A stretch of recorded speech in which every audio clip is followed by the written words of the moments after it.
Welcome to Akilan kitchen. இன்னைக்கு நம்ம cauliflower chilli செய்ய போறோம். காலிஃப்ளவர் சில்லி செய்யறதுக்கு தேவையான பொருட்கள்: காலிஃப்ளவர் வந்து 1/2 kg எடுத்திருக்கேன், ரீஃபைண்ட் ஆயில் எடுத்திருக்கேன், உப்பு, மஞ்சள்தூள், கார்ன்ஃபிளவர், சில்லி பவுடர். நான் வந்து ஆழ்வார்ல வந்து எடுத்திருக்கேன். ஆழ்வார் சில்லி பவுடர் போட்டு நீங்க வந்து சில்லி செய்யும் போது உங்களுக்கு ஒரு டேஸ்டான ஒரு சில்லி கிடைக்கும். வாங்க எப்படி செய்யறதுன்னு பார்க்கலாம். இங்க பாருங்க, தண்ணி வந்து சூடாயிருச்சு. இப்போ இதுல வந்து மஞ்சள்தூள் ஆட் பண்ணிக்கோங்க. நான் ஒரு சின்ன ஸ்பூன்ல வந்து 1 டீஸ்பூன் போட்டிருக்கேன். உப்பு போட்டுக்கோங்க. இப்போ வந்து காலிஃப்ளவர் வந்து ஆட் பண்ணிக்கோங்க. இப்போ எதுக்கு வந்து நம்ம காலிஃப்ளவர் வந்து இதுல வந்து போடுறோம்னா, உள்ள வந்து பூச்சி இதெல்லாம் இருக்கும், புழுவெல்லாம் இருக்கும். நீங்க சுடுதண்ணியில போட்டு நல்லா வாஷ் பண்ணிட்டீங்கன்னா உங்களுக்கு பூ வந்து கிளீன் ஆயிரும். அதெல்லாம் போட்டு நல்லா கிளறி விடுங்க. இது ஒரு 5 minutes நல்லா கிளறி விடுங்க.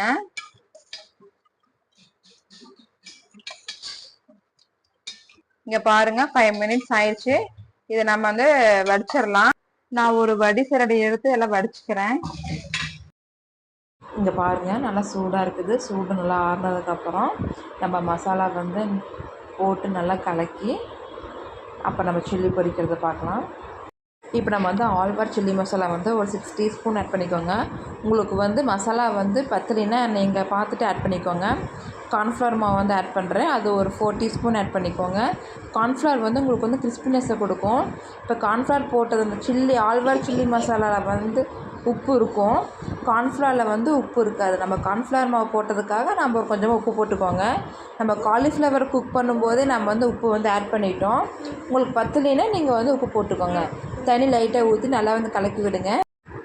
இங்கே பாருங்கள், நான் தண்ணியில் ஊற்றி நல்லா வந்து மசாலா வந்து கலக்கி விட்டுட்டேன்.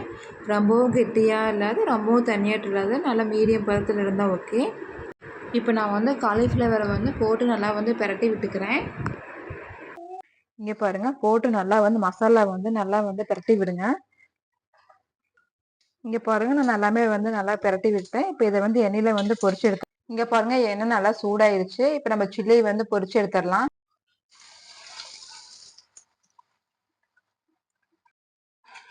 இந்த மாதிரி நல்லா வந்து எடுத்து விடுங்க, ஒட்டி இருக்கும். லோ ஃப்ளேம்ல வச்சு குக் பண்ணுங்க. அப்பதான் உங்களுக்கு வந்து பூ நல்லா வந்து குக் ஆகும். மீடியம் ஃப்ளேம்ல வச்சு குக் பண்ணீங்கன்னா உங்களுக்கு சீக்கிரம் குக் ஆயிரும். மீடியம் ஃப்ளேம்ல வச்சு குக் பண்ணுங்க. இங்க பாருங்க, நல்லா வந்து குக் ஆயிடுச்சு காலிஃப்ளவர். இப்ப நாம இதை வந்து எடுத்து ஒரு பிளேட்ல வந்து டிரான்ஸ்ஃபர் பண்ணிடலாம். இங்க பாருங்க, நான் எல்லாம் எடுத்துட்டேன். நான் ஒரு பிளேட்ல வந்து டிரான்ஸ்ஃபர் பண்ணி. டேஸ்டியான காலிஃப்ளவர் சில்லி ரெடி ஆயிடுச்சு. நீங்களும் உங்க வீட்டுல செஞ்சு பார்த்துட்டு உங்களோட எக்ஸ்பீரியன்ஸ் என்கிட்ட ஷேர் பண்ணுங்க. வேற ஒரு நல்ல ரெசிபில மீட் பண்ணலாம். Bye bye.